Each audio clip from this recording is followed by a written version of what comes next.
In announcing a new weapons package for Ukraine yesterday and a 50-day deadline for Russia to agree to a ceasefire, President Trump reversed his previous stance towards Russia's invasion.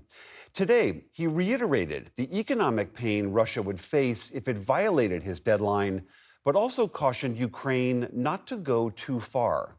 What happens now? Do you talk to Vladimir Putin? Well, at the end of 50 days, if we don't have a deal, it's going to be too bad.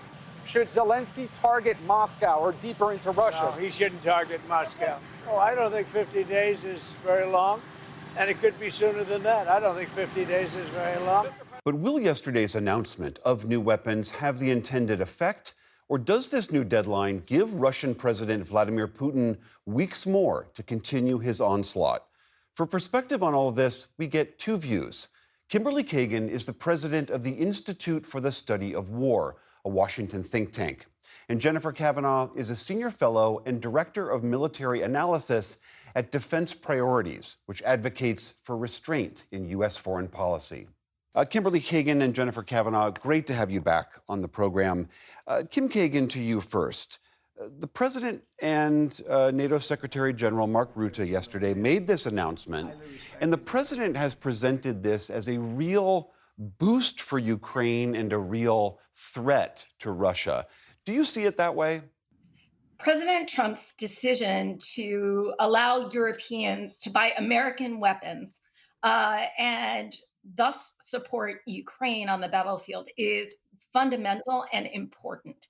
It's important to Ukraine's ability to plan and sustain its battlefield campaigns, and it's extremely important in telling Putin that the United States will stand behind its allies and partners, and that the United States will, in fact, use force or help with the use of force to bring Putin to the negotiating table. Jennifer Kavanaugh, how do you see this? Do you think this will be a real lever to bring Putin to the negotiating table? I don't. Militarily, I see yesterday's announcement as a lot more show than substance. US and European stockpiles are very low right now. There is not that much in them. So the aid that can arrive quickly is very limited in quantity and types of weapons. So the bottom line is that the military balance isn't going to change that much. There's also been a lot of focus here on defensive weapons, Patriots, interceptor missiles. Those are great for defending Ukrainian cities. They're not going to change things for frontline soldiers. So in my view, this announcement may seem like a big step forward. It certainly is a politically significant move for President Trump, but militarily, it makes very little difference for the Ukrainians and won't change the trajectory of the war. Kim Kagan, what do you make of that? It does seem to be a big reversal for Trump, but may not move the needle too much on the battlefield. First of all, it is important that Ukraine be able to defend its cities. It is also important that Ukraine be able to defend its defense industry and its defense industrial base, which is actually extremely productive and very important to Ukraine's war waging and war fighting capacity. The Russians are not making material gains on the battlefield right now. Since the beginning of 2025, they have advanced really a distance that is about three-fifths the size of Rhode Island. And they've lost 100,000 soldiers in doing so. That's a huge loss for very little gain. Finally, Putin needs to know that he cannot win on the battlefield. And the best way to do that is to show him that his advances are slowing and that the Ukrainians can retake territory. Jennifer Kavanaugh, we heard the president just a few moments ago say, I'm giving these weapons to Ukraine, but I don't want them to direct those weapons at Moscow or deeper into Russia itself. Is that wise for him to say that, given that Russia, who's the invader in this circumstance, has shown no hesitancy about doing exactly that to Ukraine? I do think it's the right statement and guidance for the president to give here. The reality is that Ukraine does not have that many missiles left right now that can fire deep into Moscow. I think they have less than 20 of the ATACMS, which are the longest range missile that the United States has provided for them. So that's not a lot. and they can't even reach to Moscow. Their range is more limited, under 200 miles. So their capabilities are limited, but the bigger issue here is the escalation risk. Firing deep into Moscow runs a significant escalation risk.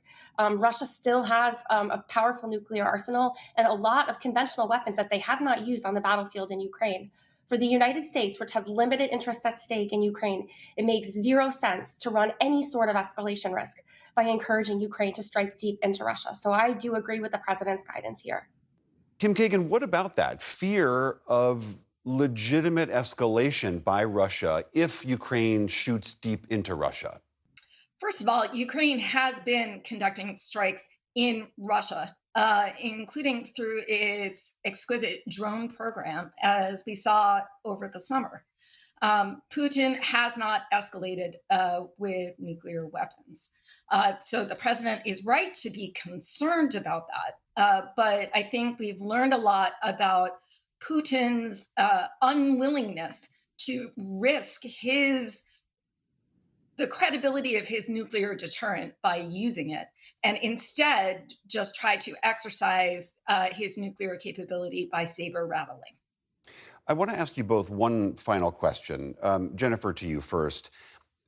The president has established this 50-day deadline and says if Putin, if you don't get to the negotiating table by then, here comes the economic pain. The flip side of that is that that's 50 days of carte blanche for Putin to do whatever he wants. We know some in Russia are actually celebrating this extra 50 days. Do you think that's a fair criticism? Well, I think the 50-day deadline is counterproductive for a number of reasons. The first being that it does give Putin an incentive to try to push as hard as he can. Maybe not do whatever he wants, but try to push as hard as he can and consolidate his gains. The second issue here is that it puts President Trump in a corner. Now, at the end of 50 days, if Putin doesn't come to the table, he's forced to make a tough decision. Does he want to impose economic penalties on close partners like India and Europe that will reverberate on the United States? Or does he want to back down and look weak in Putin's eyes? So he's placed himself in a really tough position that calls his own credibility to account. And ultimately, I don't think that Putin cares that much about artificial deadlines. He has a set of goals that he aims to achieve, and he'll keep pushing until he achieves them. Kim Kagan, what's your response to that? Putin has already been using everything that he has against Ukraine. We see that in the way that he uses his drones, his missiles, every night against Ukrainian cities, and the way he wastes men on the front lines to try to move the front lines forward. So Putin's already giving everything he's got. And so the 50 days are perhaps a constraint on President Trump, but they are not they're not material for the way that Putin is waging the war. All right, Kimberly Kagan and Jennifer Kavanaugh, thank you both so much for being here. Thank you.